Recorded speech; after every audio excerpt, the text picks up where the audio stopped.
Hi, Daryl Evans here, co-founder of Yokel Local Internet Marketing, and in today's episode of Yokel Local Tips, I'd like to cover what is typically a frequently asked question that we get about optimizing a website or optimizing your current website.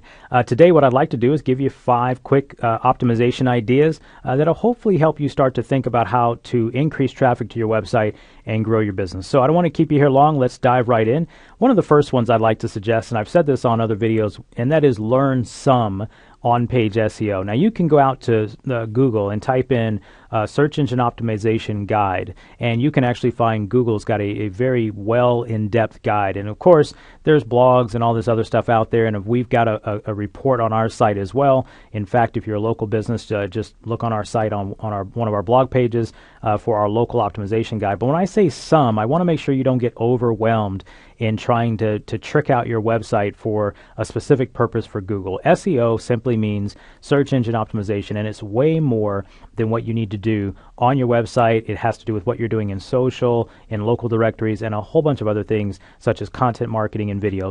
But learning some will at least start at a basic level of helping Google understand what your website's about, what your company's about, what your business is, and what you're offering to the public. Next up is let's talk about developing a content strategy. I've mentioned frequently asked questions many a times. It's something that is really done well for me over the years, and as well as what we advise our clients to do, and that is develop a content strategy based on frequently asked questions. Just like you're watching right now, this video is derived from a question we're asked on a regular basis, and I've turned it into content.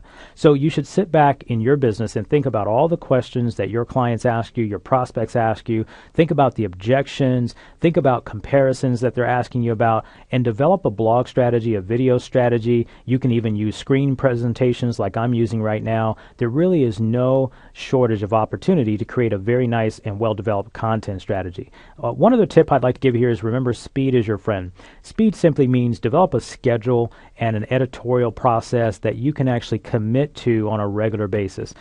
Don't bite off more than you can chew and then find that your schedule doesn't allow you to create the content, because over time you're going to build up a large base of content that is representative of on the web of what you do and how you serve the general public. So let's talk about mobile responsiveness of devices. Today, I believe I read an article that 70-something% of people use more than 2 devices inside the same day. They might use their smartphone and then their regular desktop computer. They may be using an iPad and then their smartphone. But throughout the day, you want to make sure that wherever someone decides to connect with you, that they can actually see your screen, see your website appropriately, no matter what screen they're on. So if you're not if your website isn't mobile responsive yet, please make sure that that's a priority in the near future for your marketing.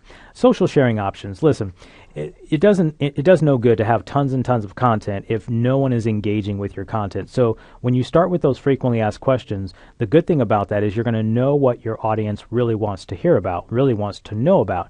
And by you providing it, you're going to be drawing more people in month by month, and over a long period of time, you should have a very nice audience. Now, you also want to make sure that when they find something they like, that they can share it with someone that they know. There many a times, you come across something, you see something, and somebody comes to mind that you want to share it with. You want to make sure you've got sharing options. At the very minimum, you want to share with Facebook, Twitter, and LinkedIn. Depending on your audience, you might leave off LinkedIn, and then there's many others. You can share to Pinterest. You can share to Google Plus, which I definitely should have added to this chart. But make sure you've got sharing options available so that organically people can expand your reach. So today's video is very short. I just wanted to cover a few quick tips. Obviously, we cover a lot of various tips throughout the weeks and months and years. Please feel free, as an invitation from me to you, it's absolutely free to join our Yokel Local Tips series at yokellocal.com/tips. You may also subscribe to our YouTube channel for more tips that come out through YouTube. So hope you're having a great day, and I'll talk to you again soon. My name is Daryl Evans. Bye-bye.